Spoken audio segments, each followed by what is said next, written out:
Hello, ladies and gentlemen. I'm Matt from Matt's Bookshelf, and today I am talking about The Lighthouse by Virginia Woolf.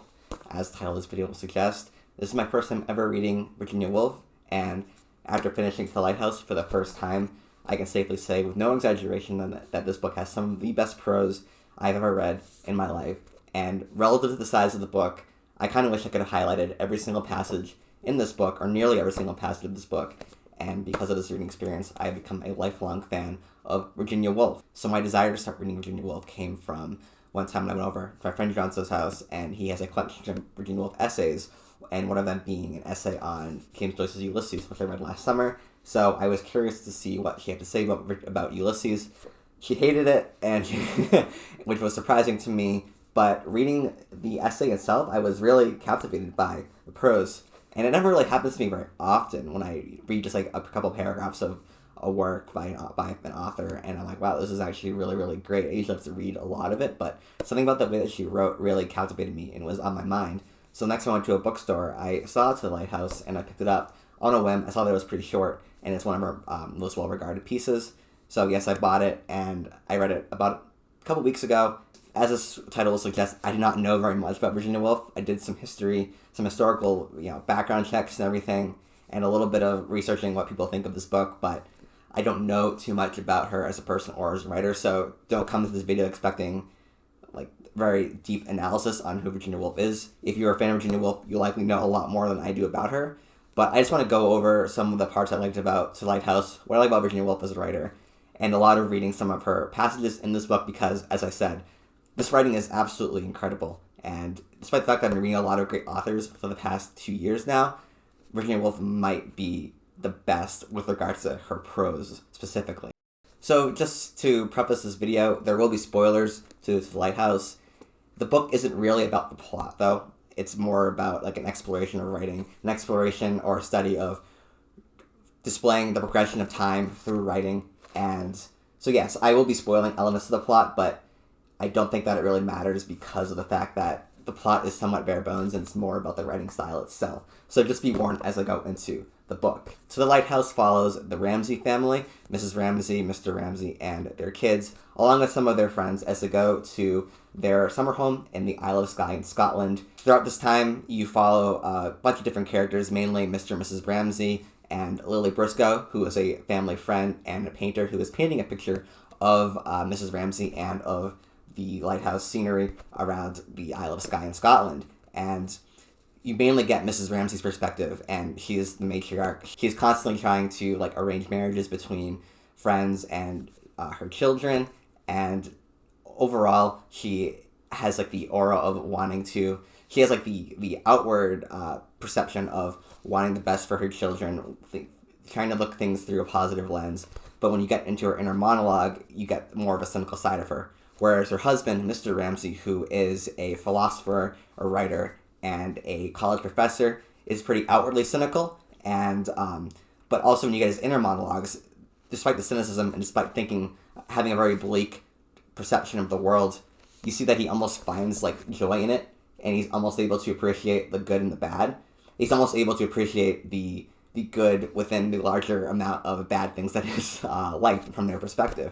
And that's kind of the major theme that I picked up from The Lighthouse. It's, yes, life is going to be bad, and there is a very large chance that everything we're doing is completely pointless in the long run because we're all going to die, and this book doesn't really have a very optimistic approach as to what happens after you die. It's being able to appreciate the good when it happens, and sort of embracing the fact that we don't really know what life is, what the point of life is, and to a certain extent you can make your own missions, you can make your own goals in life and try to accomplish them. So it's very existential with that regard. It borders on nihilism at times, but for the most part, I interpret it as being very existential. Again, I'm not a Virginia Woolf expert, but that's just how I interpreted it. So the book is divided into 3 parts, and the first part takes place when the Ramsays, Mr. and Mrs. Ramsay, are sort of middle-aged, and their kids are very young, and their friends are around 20s, 30s, late teens, sort of in that area, sort of in that age area.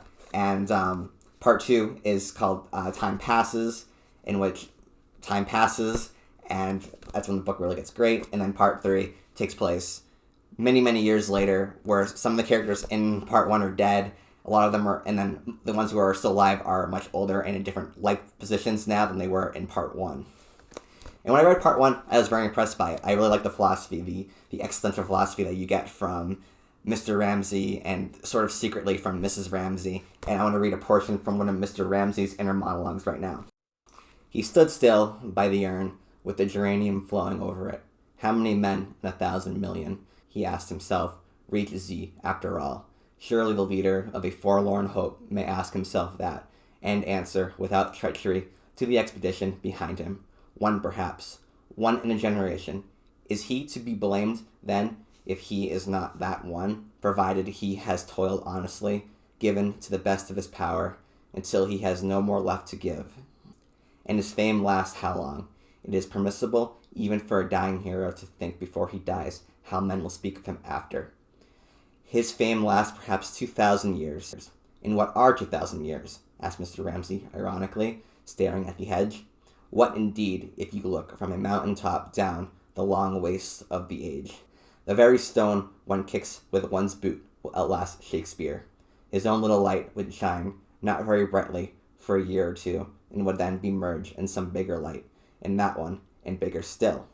Who shall blame him, if so standing for a moment he dwells upon the fame, upon search parties, upon cairns raised by grateful followers over his bones? Finally, who shall blame the leader of the doomed expedition, if having adventured to the uttermost, and used his strength wholly to the last ounce, and fallen asleep, not much caring if he wakes or not, he now perceives by some pricking in his toes that he lives, and does not, on the whole, object to live?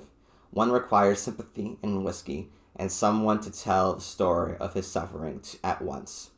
Who shall blame him? Who will not secretly rejoice when the hero puts his armor off, and halts by the window and gazes at his wife and son, who, very distant at first, gradually come closer and closer, till lips and book and head are clearly before him, though still lovely and unfamiliar from the intensity of his isolation and the waste of ages and the perishing of the stars, and finally putting his pipe in his pocket and bending his magnificent head before her. Who will blame him if he does homage to the beauty of the world?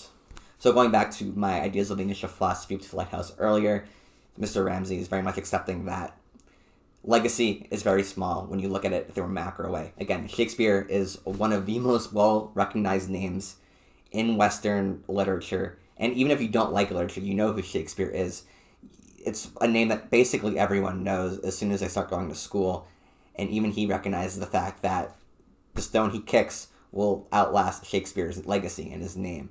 And that, when I first read that, was very profound. I know that's a famous quote now, but when I was reading it, I had no idea about this quote, and that was the first quote that really hit me, is like, wow, Virginia Woolf is actually kind of a genius. And almost to a certain extent, despite these morbid thoughts, again, Mr. Ramsay finds optimism in it. He says, despite the fact that legacy does not last forever, going back to the man on the expedition, this person goes on his own quest for his own self-fulfillment and manages to be successful and then finds beauty in the world because of it. So it's very existential. Again, it's people making their own goals in life, and when they achieve them, they find beauty in the world. And they can overlook the fact that, again, their legacy will not last forever, but at least they were able to accomplish it, and they were able to enjoy it while they were alive. And also in part one, it's basically all told from a third-person limited perspective, which is basically, it's in third person, but you're usually sort of stuck within the perspective of the character that the passage is following. So it's not like this omnipotent watcher. It's kind of like you get despite the fact that you're in Mr. Ramsay's head, you get it in the third person, but you're still very much limited to Mr. Ramsay's perspective. And with that said, when there are descriptions of scenery being described by Virginia Woolf, you're potentially perceiving it from the way that the character perceives it. So there are a lot of really beautiful descriptions of this lighthouse area in the Isle of Skye, but it kind of varies depending on which character is looking at it. So I want to read a passage from one of the descriptions here because, again, Virginia Woolf is an excellent describer of nature as well as character perspectives and philosophies. They came there regularly every evening, drawn by some need. It was as if the water floated off and set sailing thoughts which had grown stagnant on dry land, and gave their bodies even some sort of physical relief. First, the pulse of color flooded the bay with blue, and the heart expanded with it, and the body swam, only the next instant to be checked and chilled by the prickly blackness on the ruffled waves. Then, up behind Great Black Rock, almost every evening spurted irregularly, so that one had to watch for it, and it was a delight when it came. A fountain of white water, and then, while one waited for that, one watched on the pale semicircular beach, wave after wave, shedding again and again, smoothly, a film of mother of pearl. Again, very beautiful descriptions here, and testament to Virginia Woolf's ability to describe things. But, so part one, I really, really enjoyed. But part two, which is the time pass section, is when I really start to realize Virginia Woolf has a very distinct writing style and a very distinct ability and perception of how time works and how to portray it through prose. This section is entirely dedicated to describing how the scenery around the house in Scotland is growing and changing, and despite the fact that in part one you have third person limited, this is third person omnipotent. This is just you're just getting these shots of scenery. They're no one's specific perception, just completely omnipotent, completely like you're completely detached from what's going on. But it is some of the best written passages I've ever had the privilege to read, and I'm going to read some of these passages here right now because they are so good, and it completely changes the way I view how to portray the passage of time through writing. But what, after all, is one night? A short space, especially when the darkness dims so soon, and so soon a bird sings, a cock crows, or a faint green quickens. Like a turning leaf in the hollow of the wave, night, however, succeeds to night. The winter holds a pack of them in store and deals them evenly, with indefatigable fingers. They lengthen, they darken. Some of them hold aloft clear planets, plates of brightness. The autumn trees, ravaged as they are, take on the flash of tattered flags, kindling in the gloom of cool cathedral caves, where gold letters on marble pages describe death in battle, and how bones bleach and burn far away in Indian sands. The autumn trees gleam in the yellow moonlight, in the light of harvest moons, the light which mellows the energy of labor and smooths and stubble, and brings the wave-lapping blue to the shore. The nights are full of wind and destruction. The trees plunge and bend on their leaves, fly helter-skelter until the lawn is plastered with them, and they lie packed in gutters and choke rain pipes and scatter damp paths. Also the sea tosses itself and breaks itself, and should any sleeper fancying that he might find in the beach an answer to his doubts, a sharer of his solitude, throw off his bedclothes and go down by himself to walk on the sand, no image with semblance of serving and divine promptitude comes readily to hand, bringing the night to order and making the world reflect the compass of the soul. The hand dwindles in his hand, the voice bellows in his ear. Almost it would appear that it is useless in such confusion to ask the night those questions as to what and why and wherefore, which tempt the sleeper from his bed and seek an answer. Mr. Ramsay, stumbling along the passage one dark morning, stretched his arms out, but Mrs. Ramsay, having died rather suddenly the night before, his arms, though stretched out, remained empty. Just brilliant prose, in my opinion. I was floored by this section, mainly in how she's able to, convey the passage of time, because it's a summer in part one, but then you get descriptions of autumn and like the change in the way the water is moving, which expresses change in seasons, and completely detached from what's going on. You don't really know where you are. You're in the Isle of Skye area, but again, you don't get anyone's perspective of this. You're just witnessing it because the characters aren't even here at this time. They don't go to the Isle of Skye in the summer. They're gone. They're back to London, I believe. And you get that. It's almost like you're watching like a time lapse, basically, like, those YouTube videos of time lapses of these areas, and it's just so good, and it's kind of unsettling in a way because you're so used to getting those third-person limiteds that once you become this omnipotent viewer, it's like you're part of nature in a way. And then, of course, I have to talk about the bracketed part at the end of Mrs. Ramsay's death. Again, it's such a personal story in part one, and then just to have it portrayed so bluntly, again, it's that omnipotent perspective. It's like Mrs. Ramsay died, but also this nature just continues to go. The world continues to spin, and seasons continue to change, and she just happens to be a casualty in this passage of time. And from a grand perspective of things, despite the fact that Mrs. Ramsay means a lot to the characters and probably to the reader as well, especially me, I kind of thought that she'd be in the book throughout the entirety of the book. She just dies, and that's just how it goes. And that will also be seen, the effects of that will be seen in part 3.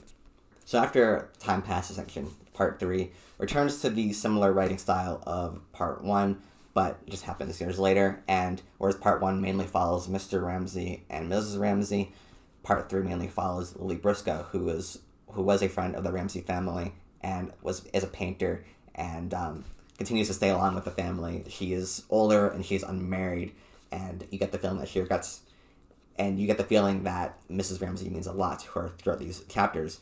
This is when the book mainly deals with loss, and this is also portrayed brilliantly because Mrs. Ramsay, despite having died, is still all over this section, and mainly through Lily Briscoe's perspective. As she's walking along the Isle of Skye in this area, most of her memories revolve Mrs. Ramsay being present in this area, and so she still is seeing her in these areas. Lily Briscoe's walking, and you fluctuate between the present as she's witnessing it and the past as she remembers it. She sees Mrs. Ramsay there doing things combined with what she's seeing now, and it's just very brilliantly handled. And I'm going to read another section here because I was floored by this section as well.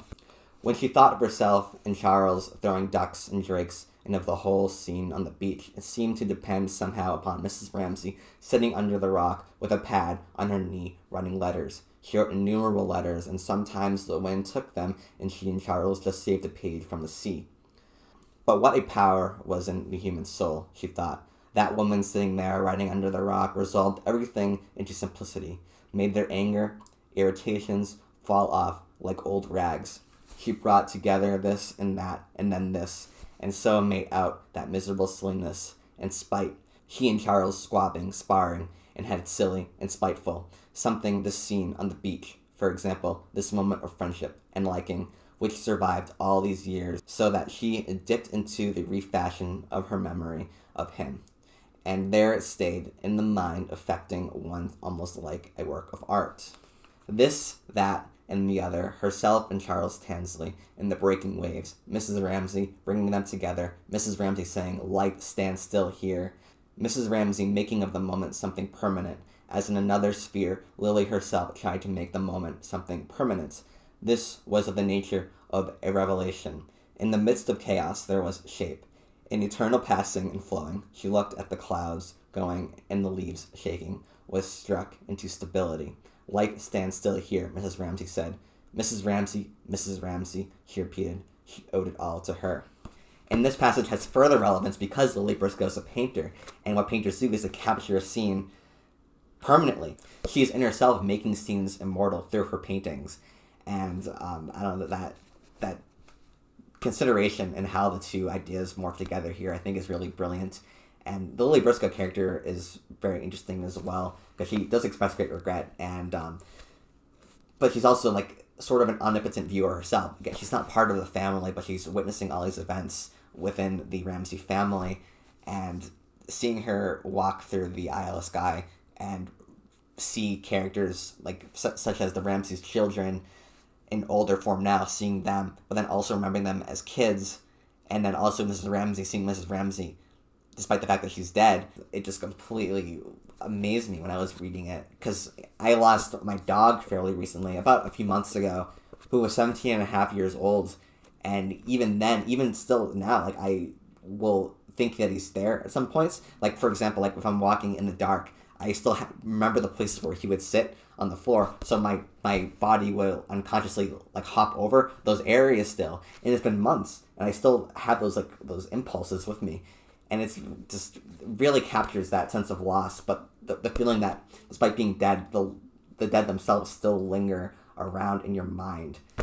Just very bleak, but also kind of touching in a weird way as well, as the way I see it. And finally, I'm going to read the last paragraph of this book. It's from Lily Briscoe's perspective as she watches Mr. Ramsay and his children finally make it to the lighthouse on their boat. Quickly, as if she were recalled by something over there, she turned to her canvas. There it was, her picture. Yes, with all its green and blues, its lines running up and across, its attempt at something. It would be hung in the attics, she thought. It would be destroyed. But what did that matter? She asked herself, taking up her brush again. She looked at the steps. They were empty. She looked at her canvas. It was blurred. With a sudden intensity, as if she saw it clear for a second, She drew a line there in the center. It was done. It was finished. Yes, she thought, laying her brush in extreme fatigue. I have had my vision.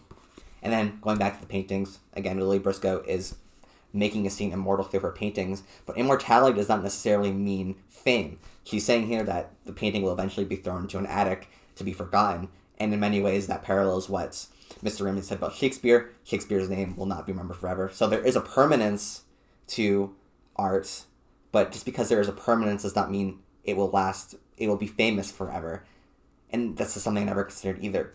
It's another brilliant, example of existential philosophy. And again, Lily Briscoe accepts that, but she says because I'm creating it and because I've accomplished it, it doesn't really matter in the long run because, again, everything eventually loses its relevance, if everything eventually dies and eventually slips out of human consciousness of those who continue to live. But she was able to do it in her life, and that's good enough for her. And again, I love it. I think it's really, really great. And I just want to read more Virginia Woolf now that I'm talking about this book. So thank you for watching this video. Let me know what you think of my interpretations. Again, my first time reading Virginia Woolf. I do not claim to be an expert on this subject, so if I am wrong in a lot of regards, which I probably am, please let me know. But even if I am wrong, I do enjoy my interpretations as they are, and I'm really excited to read more Virginia Woolf at some point. And I really hope you enjoyed this video. If you haven't read Virginia Woolf, or you want to read The Lighthouse and you watch this video, I hope now that you read it because it's great. I think even though I've talked about it pretty in depth, that won't ruin the book for you at all because it's the prose that matters more than anything. And it's Virginia Woolf's philosophies on life that you get to experience through these characters and through the setting that I think make this book truly magical and one of the best books I've read since I've gotten back into classic literature.